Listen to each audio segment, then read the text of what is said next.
నాకు చదువు రాదు, ఏ మంత్రాలు రావు, ఎలా పూజ చేయాలండి? నాకు ఈశ్వరుడు అంటే చాలా ఇష్టం, నాకు ఏ పూజలు చేయడం తెలియదు అనేవారు ఉన్నారు.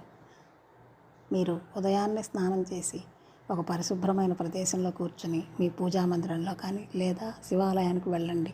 వీలైతే దగ్గరలో ఉంటే అక్కడ కూర్చుని రోజుకు 108 సార్లు ఓం నమః శివాయ అనే మంత్రాన్ని వీలైనన్ని సార్లు జపించండి. 108 సార్లు జపించండి, లేదా మీకు వీలైనన్ని సార్లు. అదే పెద్ద పూజ చాలండి.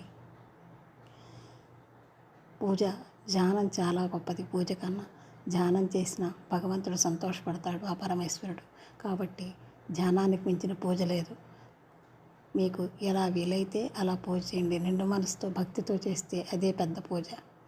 చిన్న పూజలు పెద్ద పూజలు అంటూ ఏమి ఉండవు. ఎవరికి వీలైనట్టు వాళ్ళు చేసుకుంటుంటారు, అంతే. ఓం నమః శివాయ, ఓం నమః శివాయ, ఓం నమః శివాయ. ఈ మంత్రాన్ని మీకు వీలైనన్ని సార్లు జపించండి చాలు.